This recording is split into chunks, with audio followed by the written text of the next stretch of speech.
知道吗？其实通过打呼噜的声音就能初步判断你有没有可能患上睡眠呼吸暂停综合征。如果你或者是你的家人晚上打呼噜的时候，呼噜声忽大忽小，时断时续，甚至会突然的安静几秒，再哐的一下子响起来，这往往提示你在夜间可能已经出现了反复的睡眠呼吸暂停。那么确诊了睡眠呼吸暂停综合征之后，应该如何治疗？很多人选择了使用家用呼吸机，夜间佩戴呼吸机是相对安全有效的治疗方式。它通过一个面罩，在你睡觉的时候送入持续的气流，帮你打开气道，防止呼吸中断，提供氧气。当然，不是随便买一台家用呼吸机就能解决问题。现在市面上呼吸机五花八门，要怎么选择？今天我就用2分钟的时间带你全面的看懂呼吸机挑选的指南。第一点，明确自己选择哪种类型的呼吸机。呼吸机有2大类，单水平和双水平。单水平是提供一个固定的气压，适合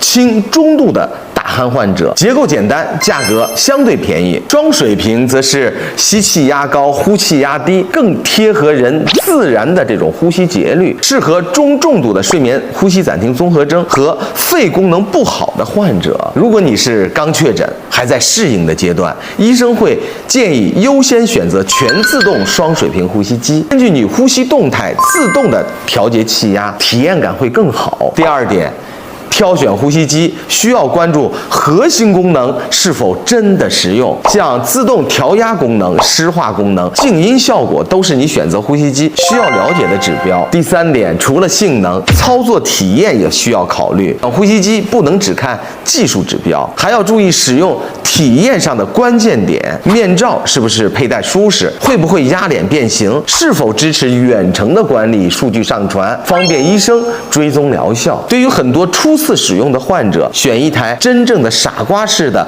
智能机型，能少走很多弯路。但是很多人对呼吸机存在一些误解，比如担心呼吸机会不会把肺吹坏，停电以后会不会憋着，这些都是最常见但不真实的担忧。实际上，正规医生指导下使用家用呼吸机，是根据你自身的呼吸节律和气道的阻力自动调节压力的，气流轻柔可控，一般不会伤肺。而且呼吸机自带报警和断电的保护功能，一旦异常立刻停止运作，可以放心的使用。如果你或者是你的家人有严重的打鼾、白天嗜睡、睡醒没精神这些问题，一定要做一次睡眠监测，并及早的干预。选对呼吸机不只是为了打呼不吵人，更为了保护你的心脏、大脑以及生命。